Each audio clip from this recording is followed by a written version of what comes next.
교수님 안녕하세요. 네, 안녕하세요. 예, 교수님 네, 근래에 그 연준의 금리 인상 속도 조절론이 좀 부상하고 있는 것 같습니다. 네, 이것으로 좀 증시도 잠깐 반짝이는 것 같긴 한데요. 이 금리 맞습니다. 인상 속도 조절론이 무엇인지 좀 궁금합니다. 네, 저도 오늘 그게 굉장히 중요한 주말새 현안으로 등장해서 지금도 매일경제신문 본사에 와서 그 아, 주제로 이제 대담이 있어서 왔는데요. 대담이 들어가기 20분 전인데 여러분들께 먼저 정보를 전달해 드려야 될 것 같아서 일단 왔습니다.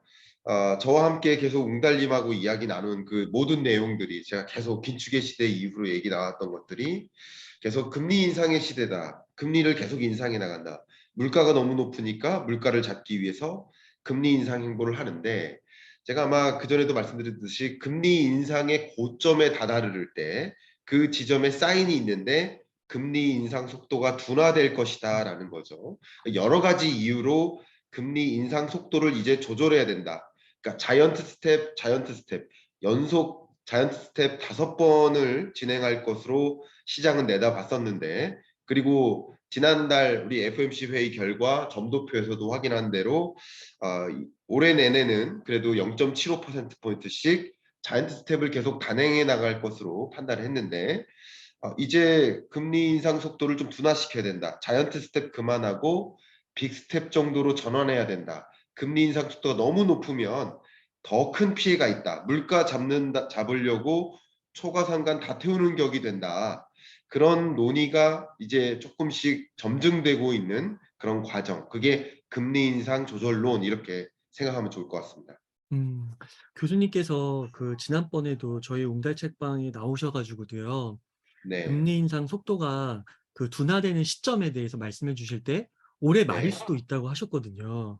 예, 정말로 맞습니다. 이렇게 연말로 가니까 실제로 이렇게 금리 인상 조절론이 나오고 있는데 이렇게 좀 급부상하는 이유가 혹시 경기 침체 같은 것 때문일까요? 네. 경기 침체도 우리가 빼놓을 수 없는 요인인데요. 어쨌든 금리 인상 조절론을 적극적으로 발언한 사람의 이야기를 제가 한번 보여드리면서 말씀드리면 어떨까 하는데요. 네. 제가 지금 잠깐 5분 사이에 PPT를 준비를 했습니다. 이게 보시는 이 화면상의 모습, 이분이 메리 데일리 샌프란시스코 연은 총재입니다. 쉽게 말하면 우리나라는 하는 총재 한 분 계신데 미국은 각 주마다 연방준비은행 총재들이 계시고 그분들 중에 일부가 FOMC 위원이에요. 그러니까 연방준비은행 총재도 FOMC 위원이 안 되는 경우도 많이 있습니다. 이해 가시죠? 그러니까 음, 다 FOMC 위원은 아닙니다. 근데 역시 이 메리데일리 샌프란시스코 연은 총재께서 발언을 했는데 이제 금리 인상을 속도를 좀 조절할 필요가 있다. 역시 메리데일리 샌프란시스코 연은 총재뿐만 아니라 에반스 굉장히 유명하죠. 찰스 에반스 시카고 연은 총재죠. 이분도 비둘기적 발언을 또 했고요. 또 동시에 월스트리트 저널이 다른 그 여러 그 신문사보다 언론사보다 조금 더 그 연방준비은행이나 페드에 정확한 정보를 전달하기로 유명합니다. 여러 가지 네트워크라는 측면에서 월스트리트저널에 뭐라고 실렸냐면 이 문장을 좀 보십시오. 자, 이제 페드는 조만간 이제 11월 1, 2일 동안 있을 FMC 미팅이 있지 않습니까? 우리 미팅 끝나고 또 즉시 분석을 해드리겠지만 그때 0.75%포인트 금리를 인상하고 그리고 뭐를 할 거냐 이게 굉장히 중요한 표현이죠. 디베이트 네. 이 뭐에 대한 어떤 시그널을 낼 거냐 이 12월부터 아, 그러니까 이 12월부터 금리 인상 조절에 대한 논의를 우리가 음, 해야 되고 그 논의를 어떤 식으로 시장에 시그널을 줄 것이냐 이제 인크리스 정도, 그러니까 금리 인상 폭을 조금 완화된, 그러니까 자이언트가 아닌 빅 스텝 혹은 베이비 스텝으로 점차 줄여나가야 될 텐데 줄여나가는 그 우리의 의사결정 조금 달라진 스탠스를 어떤 식으로 우리는 시장에게 전달할 거냐 이게 굉장히 조심스럽다는 거죠. 그리고 그것을 위한 디베이트를 해야 된다. 라는 표현, 이게 굉장히 중요합니다. 이렇게 금리 인상 속도 조절론이 나온 그 배경이 여러 가지가 있는데요. 경기 침체보다는 제가 좀 깜짝 발언일 수 있는데 경기 침체가 아닙니다. 어, 더 중요하게 고려하는 것은 시스템적 리스크입니다. 그러니까 근래 주가가 조정된 게 이 보신 것처럼 국채 수익률 때문이에요. 이 국채 수익률 그래프 보이시죠? 네. 국채 수익률이 계속 올라가잖아요. 이 그래프를 여러분 잠깐 그 머릿속에 기억을 해 두시고 제가 드리는 말씀을 좀 추가적으로 생각해 보시면 좋겠습니다. 12주 연속 이 국채 수익률이 계속 올라갔어요. 이게 1984년 이후에 가장 긴 오름세입니다. 그리고 10년물 국채 금리가 4.2%를 넘어섰는데 이것도 역시 2008년 그 이후에 14년 만에 최고치예요. 결국 이 국채 수익률이 올라간다는 얘기는 채권 가격이 하락한다라는 뜻이잖아요. 채권 가격이 하락하니까 다시 말하면 국채 시장에 팔려는 이들은 있는데 사려는 이들은 적다. 이런 뜻이에요. 그러면 거래 유동성이 줄어들고 있다. 이렇게 해석하면 좋겠죠. 그래서 국채 시장의 유동성 상실이 굉장히 우려되고 그것이 결국 금융시장의 이 국채는 돈의 역할을 하기 때문에 곧 돈이 돌지 못한다. 이게 이른바 옛날에 얘기했던 돈맥 경화와 같은 일이에요. 어, 이 돈맥 경화가 우리나라에도 그런 일이 벌어지고 있습니다. 이게 돈맥 경화가 발생하면 정말 문제가 커지고 많은 기업들이 자금난에 시달리고 도산하는 시스템적 리스크가 생길 수 있다는 거예요. 자, 이런 것들을 경고하는 거예요. 결국 미국 경제가 경기 침체 국면으로 접어드는 건 거의 다 동의하는 바예요. 그것은 다 이미 시장에 반영됐고 제롬 파월도 경기 침체를 용인하겠다라는 발언을 했습니다. 근데 그게 중요한 게 아니라 미 국채 시장이 매우 취약한 상태임을 보여주고 그리고 이것은 일종의 테일 리스크다. 좀 어려운 표현인데요. 테일 리스크는 발생할 가능성은 조금 어, 많진 않지만 발생했다 하면 큰 위험이다. 이런 뜻이에요. 그 테일 리스크로서 강조를 하는 표현이거든요. 이런 것들을 그러니까 결국은 경기 침체 우려도 물론 있고요. 그리고 이분들의 발언의 의미는 영국을 보면서 이런 시스템적 리스크가 생길 수 있다. 어, 그리고 영국으로부터 발동한 우리가 막 금리 인상하니까 영국이나 그 밖의 신흥국들도 외환 위기에 처할 가능성이 높아지고 그로 인해서 미국에게도 또 다른 역풍이 올 수 있다. 이런 것들. 결국 미국 자체의 시스템적 리스크, 테일 리스크, 그리고 미국 경기 침체 우려, 그리고 신흥국이나 유럽이나 주요국들의 침체 국면 혹은 금융 불안정으로 인해서 미국 경제에도 불안한 영향을 줄 수 있다. 이런 것들이 주요한 금리 인상 속도를 조절해야 된다라는 논거라고 볼 수 있겠죠. 네. 경기 침체를 넘어서 훨씬 더 큰 위험이 발생할 수가 있는 거네요. 네, 그렇습니다. 네. 와, 교수님, 이런 정보들을 이렇게 실시간으로 빠르게 전달해 주셔서 너무 감사하게 말씀드립니다. 아닙니다. 예, 오히려 교수님, 방송에서는 뭐 한 10분, 15분 내에서 딱 정제된 상태로 네. 말씀드리는데 이렇게 유튜브로 전달할 수 있으니까 구체적으로 이렇게 많은 내용들을 전달할 수 있어서 저도 좋은 것 같습니다. 네, 또 생방송에 들어가셔야 되니까 이 부분에 네, 대해서는 또 나중에 좀 시간이 된다고 하면 좀 더 깊이 여쭤보겠습니다. 네, 그래서 교수님 또 미디어에 보니까 네, 블랙아웃 상태라는 용어가 많이 나오더라고요. 네. 그래서 이거는 또 무엇인가 좀 궁금하더라고요. 이게 FMC 위원들이 이제 11월 이제 2일, 3일 한국 시간 기준으로 그러니까 1, 2일 FMC 회의가 있습니다. 이틀 동안 그죠? 근데 그동안에 있을 그 회의 내용은 결국은 그 FMC 위원들의 논의가 시작된다는 거, 디베이트가 시작된다는 거. 음, 금리 인상 필요하다, 아니다, 빅스텝이다, 아니다, 자이언트 스텝이다, 다음이다 이런 걸 논의하는 과정인데 결국 이 연준 위원들의 생각이 지금 계속 방금 보여드린 것처럼 발표가 되잖아요. 그래서 적어도 전전주 토요일부터, 그러니까 미국 시장 기준으로 화수에 이 FMC 회의가 있는데, 근데 그 회의로부터 그 전전주 토요일부터는 아예 공식적인 그런 발언 같은 거를 자제하는 거, 통제하는 거, 그 통제된 상태를 블랙아웃이라고 합니다. 다시 아, 말씀드리면 FMC 위원들의 마음을 읽어야 되는데 파월의 마음을 읽어야 되는데 그 이제 한국 시간 기준으로도 그렇지만 미국 시간 기준으로 토요일부터는 그런 발언들을 우리는 들을 수가 없어요. 결국은 이 방금 제가 말씀드렸던 월스트리트 저널이라든가 두 연방준비은행 총재 이 두 분의 발언, 비둘기적 발언, 이 발언을 끝으로 정전 상태에 들어간 거죠. 음.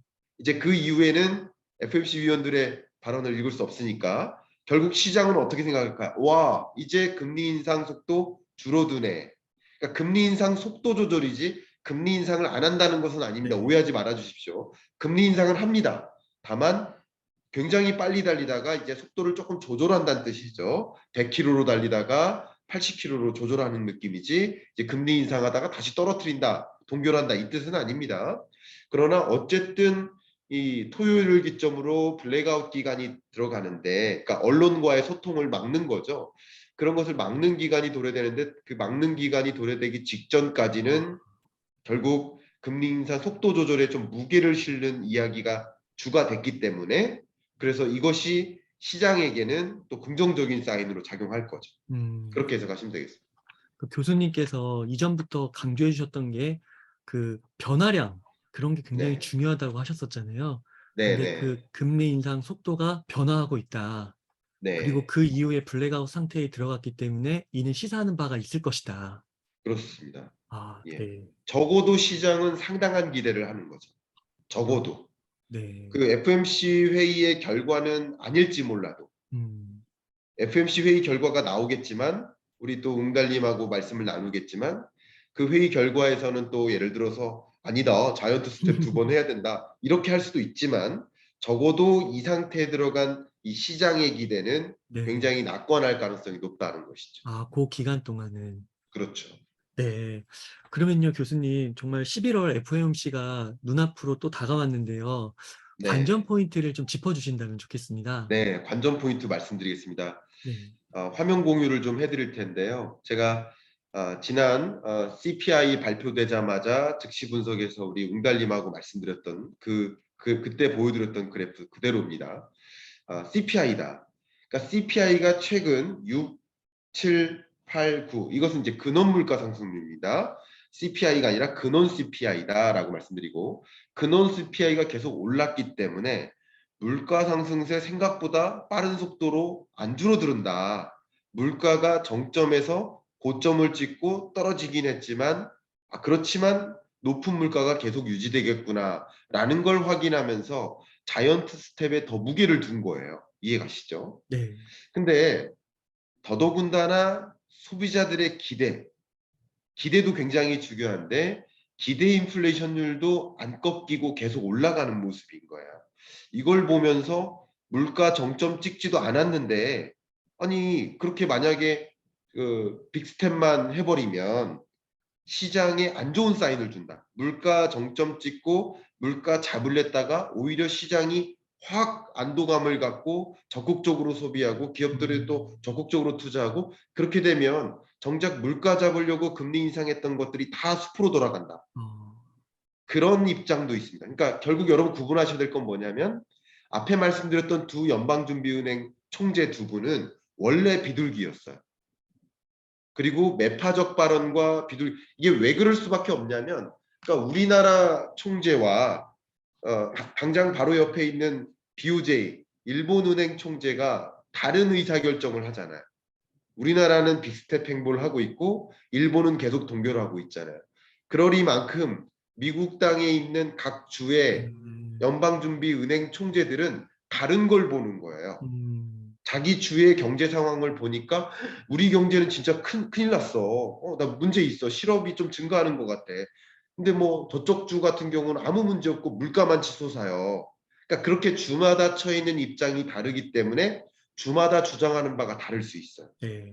그리고 각 이코노미스트들도 역시 자기가 주로 포커스하고 있는 그 데이터가 다르기 때문에 그럴 수 있지만 그래서 제가 여러분께 말씀드리고 싶은 것은 이번 주에 PCE가 발표된다는 거죠. PCE가 중요합니다.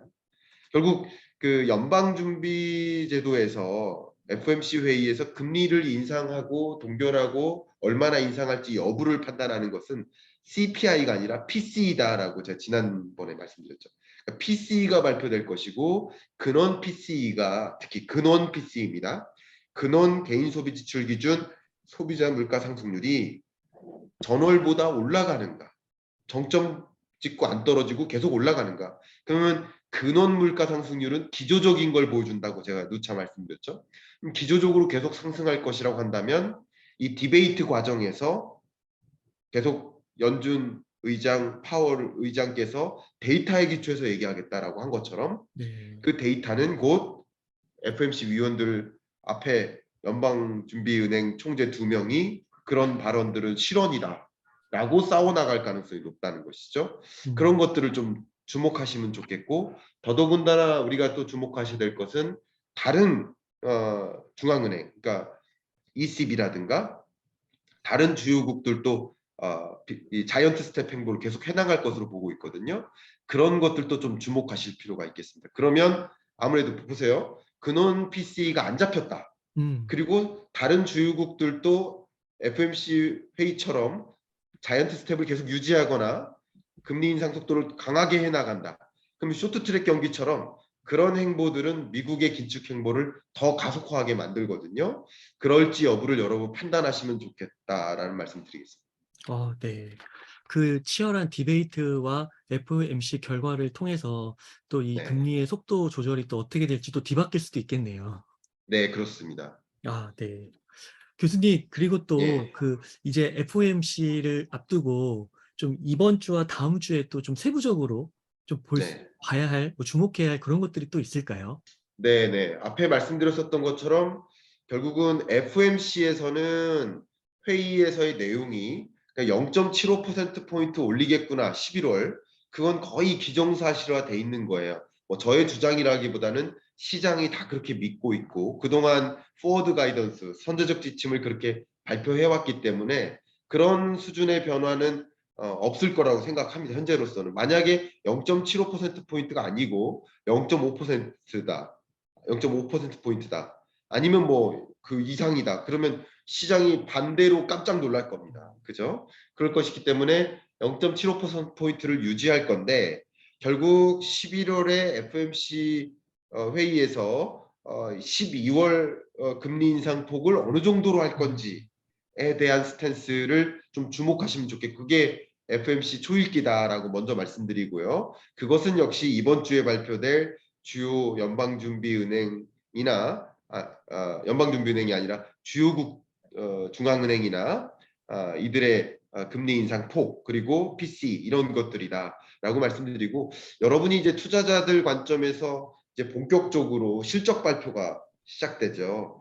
그래서 한 3분의 2 가량의 이제 미국 기업들의 실적 발표가 이어질 것이기 때문에 그런 것들이 또 주가에 상당한 영향을 미칠 겁니다. 제가 말씀드렸듯이 2020년, 21년은 유동성 장세, 2022년은 역유동성 장세, 유동성이 반대로 줄어들면서 나타나는 주가 하락. 근데 22년 끝자락부터는 이제 주가가 정점에 달아드는 그런 지점, 주가가 저점을 이제 다지는 그런 지점, 금리 인상 속도가 조절되는 그런 구간, 그런 구간을 이제 만나기 시작하니까 그때부터는 제가 뭐라고 했습니까? 실적 장세라고 했죠. 그래서 네. 많은 기업들의 실적에 따라서 앞으로 향후 어떻게 될 것인가. 지금 생각보다 실적이 안 줄었네. 오히려 생각보다 실적이 더 늘었네. 이렇게 예상치와 실적치가 어떻게 차이가 나는지 그런 어. 것들을 좀 주목하시는 거. 실적 발표에 좀 주목하시면서 향후 여러분들이 이제 투자 의사 결정을 하신다 그런다면 어떤 종목을 내가 좀 장기 투자할까라는 것을 음. 관찰하실 때 이런 국면에도 경기 침체에 어떤 영향을 받지 않는 기업들이 어떤 기업일까 이런 것을 이제 옥석 가리기 하는데 음. 참조가 되시는 그런 어떤 발표들이 아닐까 이 말씀을 올리고 싶습니다. 그러니까 앞으로 정말 또 어떤 변수가 터져 가지고 또 시장에 큰 충격을 줄 수도 있지만 네, 지금까지 상황을 좀 고려했을 때는 우선 지수적으로 많이 내려왔고 또 네, 개별 단위, 기업 단위로 갔을 때 그 실적에 따라서 이제 네, 지금부터 바닥을 다져서 올라가는 기업도 있을 수 있고 실적이 또 네, 안 나오면 더 떨어질 수도 있는 거고 네. 그래서 정말 실적 장세에 이제 돌입한다. 요것도 주목해야겠네요. 네. 그리고 FMC 회의 1, 2일 날 있는 동안 정말 그 디베이트 결과 속도 조절이 필요하다라는 사인을 만약에 새벽 3시 반에 우리 한국 시간 기준으로 발표를 한다. 그것은 시장이 우리가 예측한 대로 어. 흘러가는구나 확인하는 장세. 어. 실제로 속도가 이렇게 둔화되는 속도 둔화는 있습니다. 그게 12월일지 내년일지가 관건인 것이죠. 근데 그것이 생각보다 앞당겨진다는 것은 주가라는 측면, 환율이라는 측면에서 보면 긍정적인 거죠. 그런 것들을 좀 생각해 볼 기회가 됐으면 좋겠습니다. 그러니까 그 경기 침체 그 실감하는 거는 좀 힘들 수 있어도 그 많은 분들이 투자를 하시다 보니까 투자적인 관점에서 좀 볼 때는 그래도 조금씩 희망이 생기는 것 같은 느낌을 조금 받기도 하는 것 같고요. 그렇습니다. 네. 교수님 이렇게 바쁜 시간 쪼개서 이렇게 또 네. 좋은 말씀 나눠주셔서 감사합니다. 늘 피가 네. 살이 되고 돈이 되는 말씀 감사드리고 네. 시청자분들께서 큰 도움 되셨을 거라 확신합니다. 교수님 그러면 오늘 인터뷰 한 요 정도에서 마치도록 하겠습니다. 고생 네. 이제 많으셨습니다. 마치겠습니다. 감사합니다. 감사합니다.